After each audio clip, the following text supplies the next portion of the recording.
bottom right. He's very good, but it's up to one of his biggest challenges yet. He is 웅진 스타즈 Soulkey.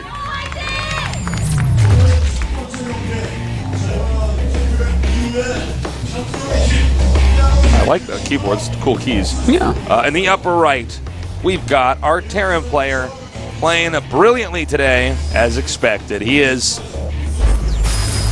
KT 롤스터 Flash.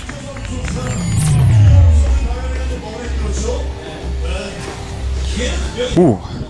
Ooh. Ooh. Mm-hmm. Exactly. All right, Artosis. You think we could cast a whole game with animal noises? Yeah. I think we could do it and actually say what's happening, kind of. Like the mule drops, I'm like, yeah, man. And then the Hellions run up towards the queens and then turn around and I go, ruff, ruff, ruff, ruff, ruff. And then when a big battle occurs, we just start making dolphin sounds. All right, command center in the main. Yeah, doing it on the high ground because it is a 4-player map and he just has no way of knowing. He's not going to be too greedy. Do you think we might see Soulkey do a timing or an all-in? There's a possibility. You know what? With how well he played last game, just for my own curiosity, I guess, I'm a little bit biased. I want him to do the same strat this game and see how it goes on the bigger map. It's going to be harder for Flash to attack. Yeah, across. This is the map that Terrans haven't quite figured out. Like, even if Flash was, let's say, a cross spot last game, I think the game would have gone on a lot longer. I think so. But they were those pretty close spawns, so... Ideally for the Zerg, you hope the Terran spawns in the opposite. Like in this case, Zerg's at bottom right. Ideally, you'd want the Terran to be at the upper left. Yeah. Well, we'll see, man. I don't think that Soulkey's going to all in here, but he could. You know, Flash is so good, and this map is going to be harder to detect on than some other maps. And, of course, you know, even though his style from last game was cool, and I really do want to see it again, it's weak against drops to a certain extent, and this is definitely one of the most droppable maps for Terran. There's a lot of open space that have actually just flowed in. There's the mains are so big and far away from where a lot of battles would happen that, you know, that could make it a little bit harder, and that might skew his judgment into doing something like some early aggression or an all-in.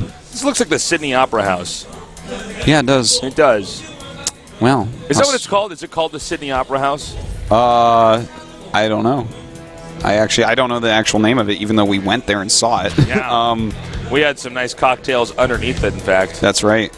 Right there. Because that's how you do it. You don't want to be on top of it because you just slide off into the ocean. Kangaroos like everybody in Australia does. Yeah, wearing our football helmets to stop the drop bears. That's totally not just a silly stereotype that I'm just making.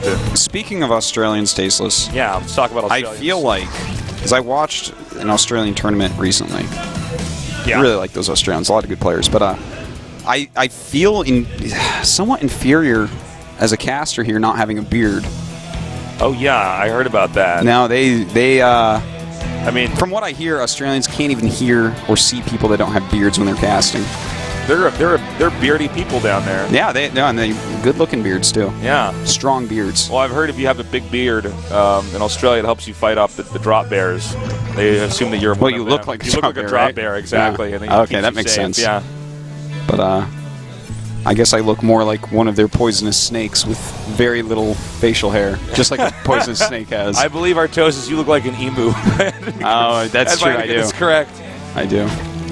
But of course, yeah, that's what you do. You grow out your beard so you're safe from drop bears, and then you drink Foster's beer because that's the only beer they ever have in Australia. It's Australian for beer, in fact. Yeah. Their language. I speak a little bit of Australian. Yeah. Can you pass me a Foster's, please? And even if they pass me a Budweiser, I'm like, no, well, Australian for can you pass me a Foster's, please? We need to start cracking coldies. Yeah, that's true. Coldies. Actually, we have a huge number of Australian viewers, but I guess that makes sense because this is time zone is so close. Yeah, exactly. Well, you know what else? It makes sense because they love Starcraft because they're smart. They're smart, yeah. It's a civilized country like Korea. Yeah. All right, let's take a look here, Tasteless. So, Lair is on the way. And that's before Evolution Chambers, which is kind of interesting. This is definitely a bit of a change from what we saw last game. Yes. Okay, there goes one Evo. Should be seeing a second. There we go. The second Evo does start. Okay. He doesn't have a Roach Warren or anything like that. Didn't get the earlier upgrades. They're going to be just slightly behind Flashes this game. I think he's probably going to go just a normal Lingbane Muta style here. That's what it's feeling like. Maybe deciding that, you know what, I can do a bit better than Boom Boom on this map.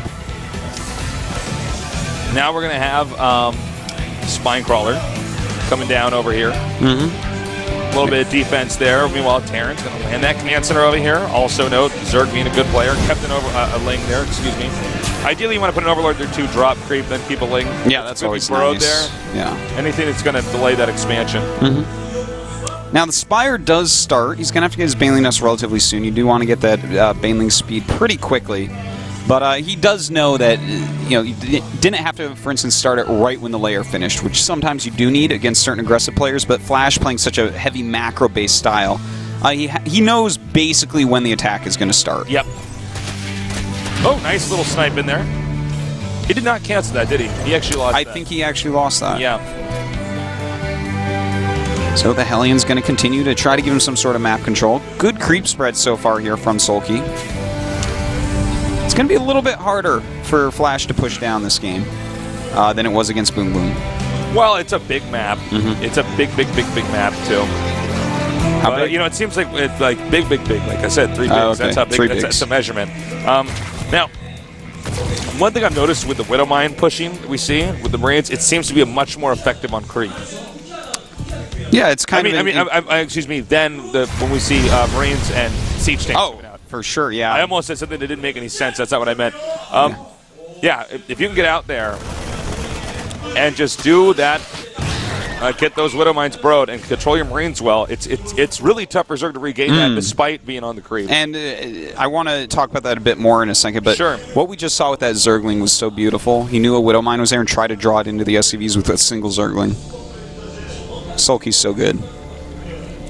Anyways, what you were saying, yeah, you definitely can extend further on creep with Widowmine-based play as opposed to tank-based play. With tank-based play, you want all your units to get up there and get the splash damage of the tank because they're going to be surrounding his army. Whereas, you run up in clumps like that, the Widowmines are going to be pretty painful, and they're going to get away from you pretty quickly. So we do have Baneling speed finishing up here. A lot of Banelings on the way. The 4th base is being taken. And look at that, Tasteless. What did you say last game? 140 supply. Yeah, Flash about moves 11:30 pushes out. Yeah. Steal this build, my nerds. Yeah, he has it mapped out completely.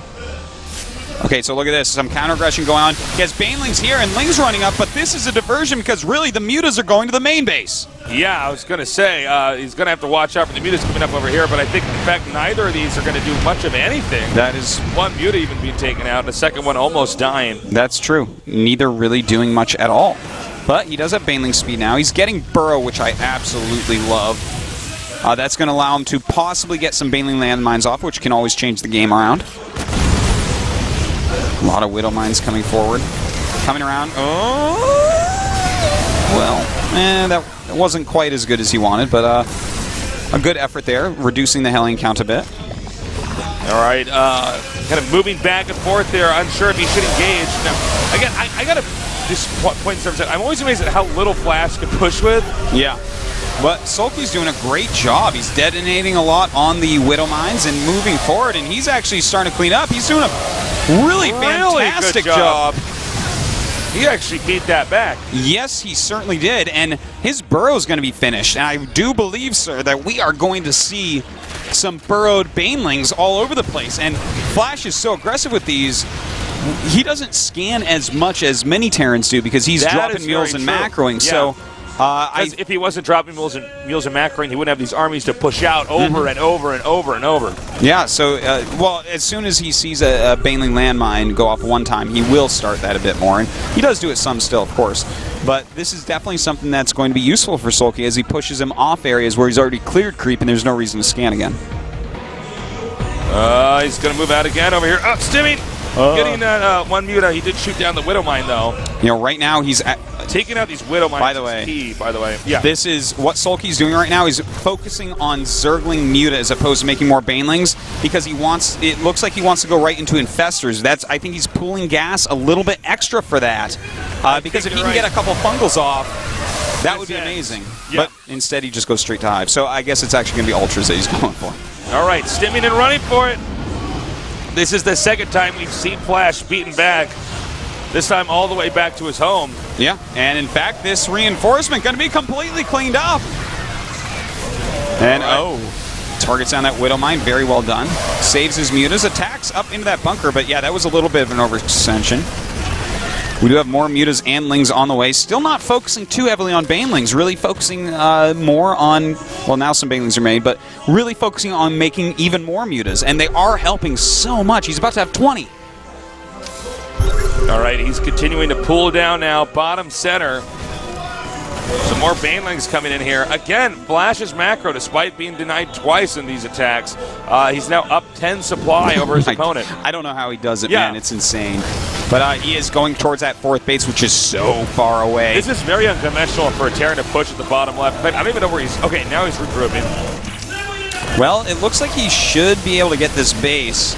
Well, should he? Yeah, I think so. There are some more banelings coming up. But the splitting is pretty superb here by Flash. And wait a minute, Soulkey making him lift off. Why is he pushing it the bottom up? That's so far away. It's probably better to just kind of push towards the main. Well, I think what's happening right now is Flash is realizing that he's going to mine out 2 of his bases very shortly here.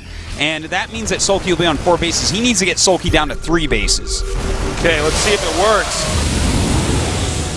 By the way, you can really see how the medevac speed boost has changed this game so much. It certainly has a much more mobile Terran army than beforehand. Now, this is so important. Flash, he has that big supply advantage, but he has to press it home now because it's going to be very hard to actually secure another base. Where does he expand to? He'll probably try to take the 12 o'clock base, but there's already an Overlord dropping creep there. It's going to take time. It's going to be very annoying to do. All right, he's continuing to push forward there. A lot of Zerg units for Soulkey. I'm not entirely sure that he can actually, Flash can actually pull this off. But we'll see. It's a lot of banelings coming up here right now. He's set off all the Widow Mines, so the banelings do get to go forward. And in fact, going to try to chase down some of these medevacs, but more Widow Mines coming in with even more reinforcements. Those reinforcements hadn't come at that time. I know the exact moment. By the way, we have a parade, this diagonal parade push on Whirlwind. I don't think I've casted anything like this. Well, no one's been able to do something like this. Yeah. But Flash is keeping that pressure up. Oh, might be losing some units here. He's going to stall until this banelings finish. And, well, now we have some Widow Mines in here as well, which is going to be very painful indeed. Does snipe one of them. The banelings coming down, but there are a lot of Widow Mines, and they are recharging quickly. All right, we're going to have another engagement over here. Center right.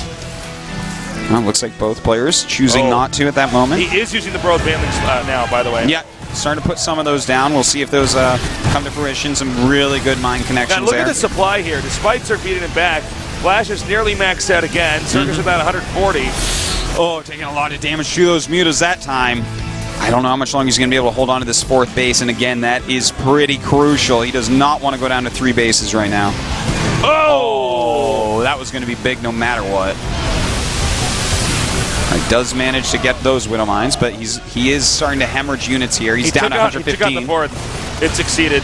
Flash will probably lift off the command center in his main and put that somewhere where the 4th needs to be. I do think you're right. Forward here. Yep. Time for him to start dropping a little bit as well. He realizes he has Soulkey a bit on the run here. Going after that 3rd base now is Flash, as well as going for this drop. The mutas look like they'll intercept it.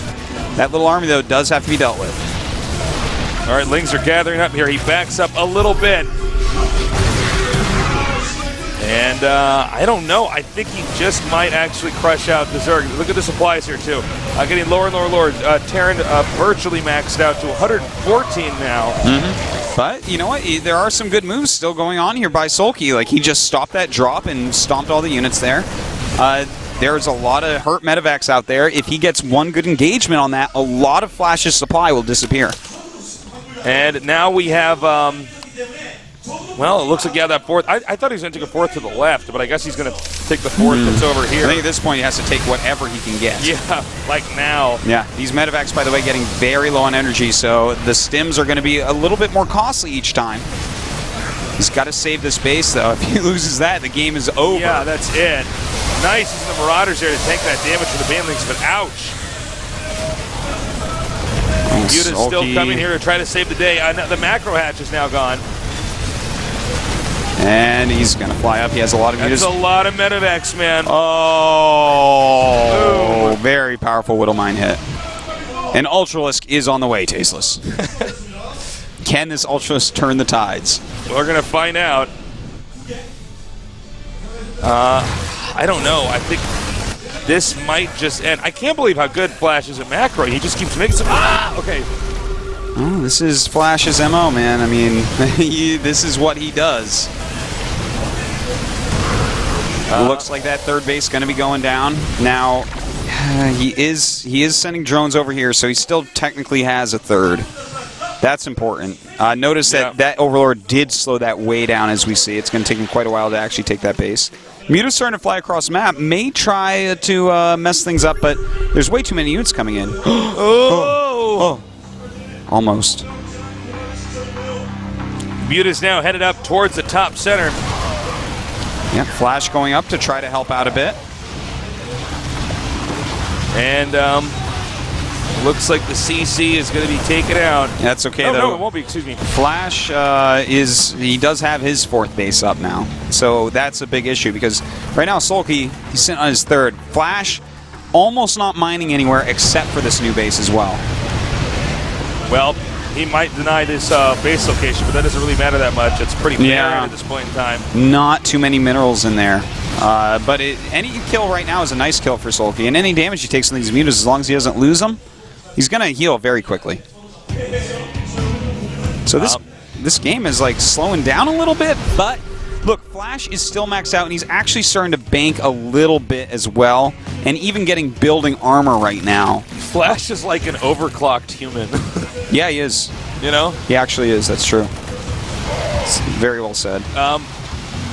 Well, he's getting these reactors. I guess that's good, but I don't know if Flash is going to try to defend this base or actually just attack into the Zerg. The Zerg has very limited options. Well, you know, I do like that he's keeping Flash a little bit busy right now. That's actually quite nice. That is those two Banelings. We'll see if they actually do a nice landmine there. And you know what? This is kind of cool because Soulkey is keeping him so busy that he might actually eventually max out again in this game as well. In fact, I don't think he has maxed once this game.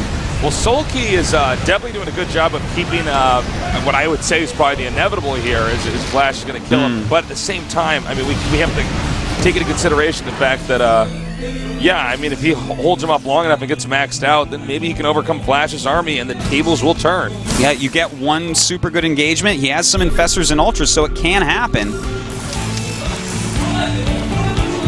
Note Soulkey has been very patient not detonating those. Oh my god, oh my god, oh my god, oh my god. Oh god, that's going to be painful. Ouch! Oh. Okay, that's pretty much the end of those mutas' reign of terror. Oh, those mutas, that was very painful indeed. Flash trying to not get his mines all messed up. And some of those medevacs are pretty low on life. Some more fungals could be helpful there, but he's got to be careful not to use them all because then he can't actually do an engagement. And Flash starting to drop a little bit more aggressively since the mutas have mostly been taken care of. Yeah, it makes sense. And now, well, no, Flash just try to stabilize turtling up here. And we have more barracks trying to be remade right now. Those mutas still causing a problem. Because Flash is mining pretty well off two bases right now, whereas Soulkey is down to mining just that one base. So half the economy of Flash, of any Terran, but of Flash, come on. This is getting ridiculously hard on Soulkey. He's actually going to have to make an attack pretty soon here. No, Flash has a good amount of bank right now. Securing way more bases right now than the Zerg. I think he's almost waiting for the Zerg to just try to make a move. Yeah, I think you're completely right. By 100 feet supply. And Flash is even expanding the top left. Oh, he wants him to step on those Banelings so badly. Did he just kill the spawning pool? Oh, God. Absolutely brutal. Really effective drop. Anytime you can kill the spawning pool in a game like this. Well, it's time for him to do something else. That position may be too defensible. Just think about going elsewhere, as we see. A lot of command centers in production. Yeah. well, it looks like the command center is very good. taken out, but is this going to be enough? That's the real issue here. I mean, now if the Flash can finally push down here, I don't think there's enough that Zerka has to defend. Yeah, I don't know. We'll have to see some bungles going down. The bungles are pretty good. Yeah, they certainly are, but not enough to kill these off with this many medevacs with this much energy. It's like every single Brainer Marauder has its own personal medevac. Yeah, this is really good healthcare for these units, and he's going to be able to kill this last mining base of Soulkey. Soulkey put up an amazing fight, though. He played such a strong game. Flash and Innovations, Terran versus Zerg, I think, is literally levels above everyone else's. Yeah. They look so ridiculously unbeatable. You just watch and it's like, well, this Zerg played like a god and he got killed. Spider-Man and Venom of Terran. Better than that, even. They're the tasteless and tasteless of Terran. Oh, my God. That's that good. That's scary. Now we got... Well, I don't really know what Zerg can do now. I think this game actually is over. And as you can see, look at the Zerg's minerals slowly moving up. 73. Now, but to be fair, though, Soulkey did pretty much take out all those other expansions for a little bit. But Flash has already expanded to the upper left. How many? There's 21 SCVs here in this game to the 41 drones. But the thing is, mules are being dropped. He does have all these command centers that he's flying around. The Soulkey's sitting here. I think he's just going through his mind if there's any way through his vast career he can figure out anything that could possibly win here. 24 Widow Mines, by the way. That's a lot of Widow Mines. How many Widows will be made here, Tasteless? Well, just one. Carrigan. I think we're going to see GG in a second, guys. There's really nothing else to say. It is over. It is over. But Soulkey's kind of absorbing this, that there is a Terran so good that he cannot beat him. I really want to see Flash versus Innovation. Not just that, Flash versus Life, Innovation versus Life. I just need them all to play. See that. GG. Great games. God. A 2-0 here for Flash as he zips out of this group. He certainly did that. He got in his medevac and speed boosted it straight through this group, Tasteless. Oh, well said. Well said. Seriously, for as far as at least TVZ goes, Flash and Innovation look a complete level above the third best Terran. I don't even know exactly who that is. I don't know who that is. It's like that could probably be debated, but I doubt anything can be debated about Innovation and Flash's TVZ. You can see Soulkey's sort of just digesting the fact that there was really no way he could beat Flash. He put up a great fight though in that last game we just casted. Really good stuff. Well, Flash moves on, and we get that much closer to wrapping up the round of 32. Yeah. Wow. Crazy match there. Flash going out in first place. I think a lot of people probably predicted that. Who will go out in second, though? That's going to take a little bit longer. We're going to have Maru going up against Boong Boong. Who do you think wins that? Because Maru's really talented, but Boong Boong played extremely well. Boong Boong actually can win. I mean, I think he might. He looked pretty good in that game against Flash. As strong as Maru is, Boong Boong is just looking better and better and better. He's just slowly but surely, he's just becoming such a great player. You might have a point. We're going to have to see. We're going to go to a quick little break, and when we come back, we're going to go to the losers match of today's group at the GSL Code S Round of 32.